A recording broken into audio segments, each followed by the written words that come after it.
अस्सलामुअलैकुम स्टूडेंट्स। अच्छा, जैसा कि हमारा टॉपिक चल रहा है मियोसिस, जिसमें मियोसिस 1 मियोसिस 2 हमारा कंप्लीट हो गया, उसकी स्टेजेस हमने पढ़ ली। आज हम देखते हैं यार ये मियोसिस क्यों ज़रूरी है। अगर हमारे सेल्स के अंदर, हमारे बॉडी के अंदर या प्लांट्स के अंदर जो सेक्सुअली प्रोड्यूसिंग ऑर्गेनिजम्स है, अगर इनमें मियोसिस नहीं हो तो क्या होगा। आज इसकी सिग्निफिकेंस हम देखने की कोशिश करते हैं। तो सबसे पहले जो सिग्निफिकेंस है, मेंटेनेंस ऑफ द क्रोमोसोम्स। देखिए क्रोमोसोम्स क्या थे, थ्रेड लाइक स्ट्रक्चर्स थे, और हर ऑर्गेनिज्म के अंदर बाकायदा क्या होता है, हर किसी के स्पेसिफिक क्रोमोसोम्स होते हैं। तो ह्यूमन बीइंग्स के अंदर होते हैं 46 क्रोमोसोम्स, और ये 46 क्रोमोसोम्स हर ऑफस्प्रिंग के अंदर पेरेंट्स से वही सेम मिलते हैं। अगर ये नंबर ऑफ क्रोमोसोम अगर मेंटेन नहीं हो तो स्टूडेंट्स मुख्तलिफ क्या होती हैं, डिजीजेज या एब्नॉर्मलिटीज आ जाती हैं। तो अब ये कैसे कर रहा है, याद रखिएगा। अब हमारे जो जर्म सेल्स होते हैं, मेल जर्म सेल्स मेल के भी होते हैं, फीमेल के भी होते हैं।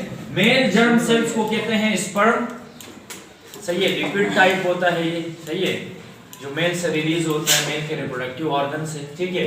और फीमेल के रिप्रोडक्टिव जो ऑर्गन्स है वहां से क्या सिक्रीट होता है, एग, ठीक है। और मेल के जो सिक्रीशन है रिप्रोडक्टिव ऑर्गन से, मेल के सिक्रीशन को स्पर्म कहते हैं, फीमेल के इसको एग कहते हैं। अब स्पर्म के अंदर भी क्या होते हैं, डिप्लॉयड क्रोमोसोम्स होते हैं, और एग के अंदर भी डिप्लॉयड क्रोमोसोम्स होते हैं, ठीक है। और मियोसिस के नतीजे में ये हैप्लॉइड होते हैं। ये 46 थे, यहाँ पे आके कितने हो जाते हैं, 23 और 23। बाद में ये दोबारा मिल जाते हैं तो दोबारा कितने आ जाते हैं, 46 का पूरा सेट आ जाता है। तो diploid germ cells undergo meiosis. अब ये जो डिप्लॉयड जर्म सेल्स थे, जर्म सेल्स दो हैं, male germ cell sperm, female का एग। इनमें क्या हुआ, मियोसिस। मियोसिस के नतीजे में क्या हो गए, हैप्लॉइड डॉटर सेल्स, यानी जो 4 डॉटर सेल बनेंगे, इनके अंदर हाफ नंबर ऑफ क्रोमोसोम होगा, इधर 23, दूसरे में 23, ठीक है। पहली चीज, fusion of diploid gamete maintain number of chromosome. Students याद रखिएगा, अगर ये गैमेट्स आपस में फ्यूज नहीं होते, जब तक ये आपस में फ्यूज नहीं होंगे मियोसिस नहीं होगी। जो ही फ्यूजन ऑफ यानी डिप्लॉयड गैमेट होता है तो ये नंबर ऑफ क्रोमोसोम्स मेंटेन होते हैं। और ह्यूमन में 46 क्रोमोसोम्स होते हैं सोमैटिक सेल्स में, सही है। सेक्स सेल्स हमारे 2 हैं, एक एक्स है एक वाई है, ये बाद में आएंगे, अभी फिलहाल बस इतना याद रखें कि सेक्स सेल्स हमारे पास 2 हैं, बाकी सारे सोमैटिक सेल्स हैं, ठीक है। अच्छा, हैप्लॉइड गैमेट्स में कितने क्रोमोसोम्स होते हैं स्टूडेंट्स, हाफ होते हैं। 46 है तो 46 का हाफ कितना होगा, 46 होंगे, तो ये डिप्लॉइड स्टेज में है। जो ये 23 होगा ये हैप्लॉइड हो गए, ठीक है। प्लांट के अंदर मियोसिस स्पोर फॉर्मेशन में होती है। कुछ प्लांट ऐसे हैं जो स्पोर प्रोड्यूस करते हैं। तो पहली चीज क्या है, number of chromosome generation to generation कौन मेंटेन कर रहा है, कौन कर रहा है,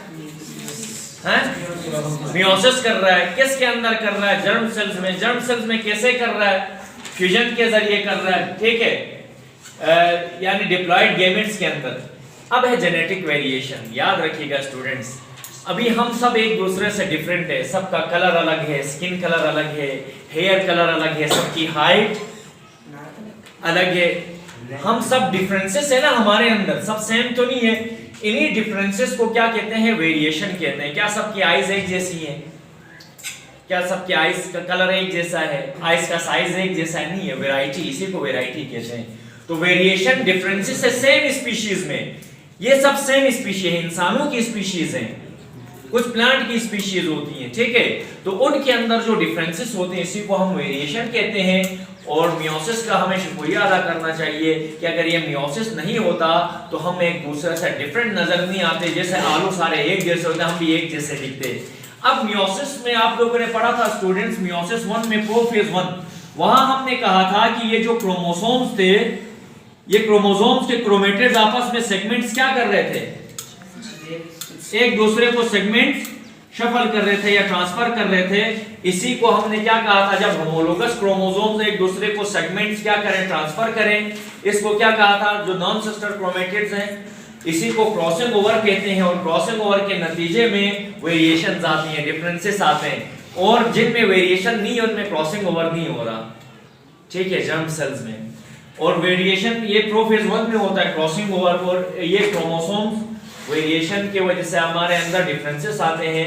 और न्यू कॉम्बिनेशन कब आती है? जब जाइगोट बनेगा। जाइगोट कब बनता है? जब मेल स्पर्म और फीमेल एक आपस में फ्यूज होंगे, तो यहाँ एक जो ऑर्गेनिज्म की डेवलपमेंट होती है, जाइगोट बनता है सबसे पहले, बहुत सारे सेल्स, बाद में इसी से फिर किसी से आंख बनती है, किसी से दिल बनता है, किसी से गुर्दे, फेफड़े, ये सारे ऑर्गन बन के ऑर्गेनिज्म बनता है। अगर ये मियोसिस नहीं होती तो स्टूडेंट्स, न ये हमारे दिल, गुर्दे, मुख्तलिफ ऑर्गन्स बनते, न हमारे अंदर ये वेरिएशंस आती। और ये कैसे हो रहा है? Bye crossing over and chromosomal variations. These genetic variations are being वो क्या हो रही है? मुंतकिल हो रही है फ्रॉम जनरेशन टू जनरेशन। तो ये आपका कंप्लीट हो गया।